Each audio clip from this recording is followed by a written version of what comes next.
the other person who's been kind of like in the news recently and supposedly maybe starting to film is Jax Taylor. And of course, Brittany would come with him. Yeah. So there's been a couple speculations here. Like one is that he's filming Vanderpump Rules.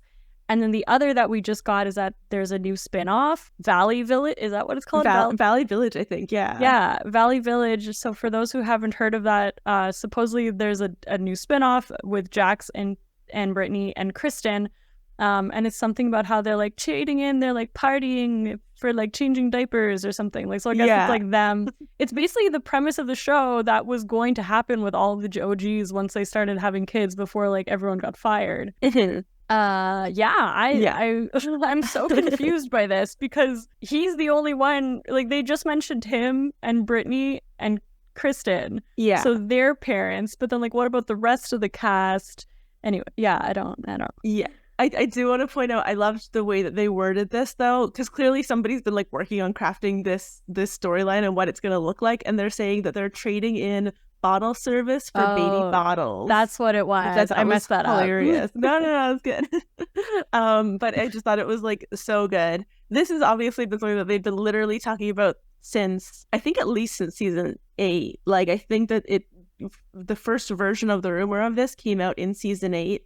So I do have a little bit of kind of skepticalness of, or skepticism, I guess, about like what this is actually going to look like and if this is actually going to come to fruition. It also kind of makes me think about like the RHONY reboot and how they were like, okay, what we're going to do is we're going to have RHONY and we're going to have the RHONY reboot and we'll do like the OG RHONY with like the original cast that everybody like loves and whatever. And then we're going to do a new RHONY for like the RHONY 2.0 viewer who needs something new and needs a refresh. Right.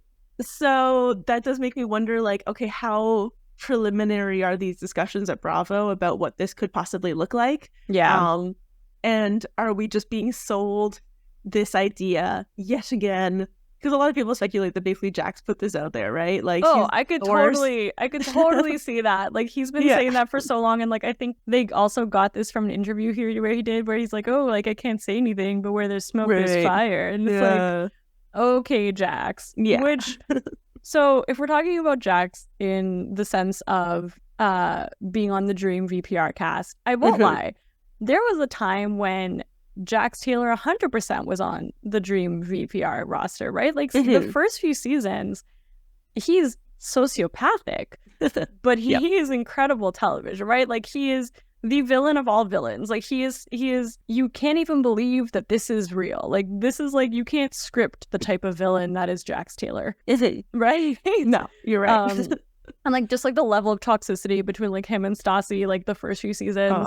But then like even as time went on, like that just kind of became insufferable. Like once like this is now like a 40-year-old man who is like still lying and cheating and like just being super rude to women and, like being like quite problematic. It definitely started to wear off even while he was still on the show. And I also just wonder like what he would be like now, like even if he came back now as a father, like with a family, he can't and shouldn't be pulling the same antics that made him that crazy villain.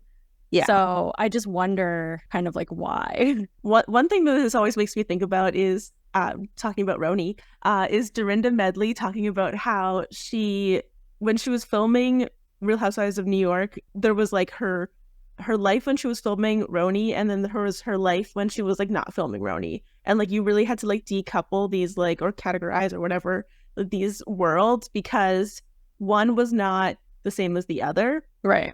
And I think that's one thing that Stassi's kind of like come to realize as well is like what's going to make you a really good reality TV star is not going to make you a good person.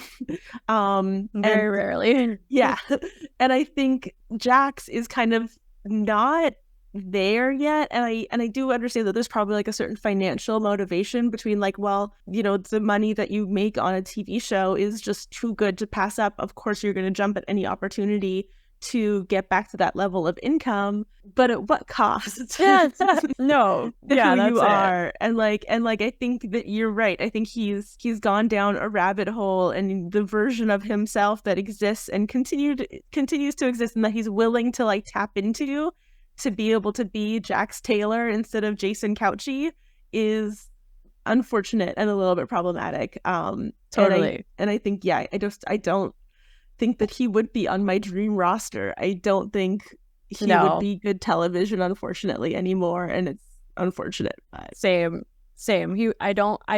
We've said this in past episodes, like, I don't understand the point of bringing him back. Like, I understand that with everything that's happened with Tom Sandoval, like, it almost seems like Jax was less bad, but he wasn't. Like, like, Jax was still quite problematic in his day, and just because Tom Sandoval has done something even more outrageous doesn't, like, excuse all of the things that Jax has done. And then like, also some people have been speculating, like, he seems to have really, like, recovered and, like, made a great family for himself, and he seems like he's in a good place, and, like, they worry what this would do to his marriage, to his family. And, like, it's true, like, I really don't think coming back to this reality world would be good for him.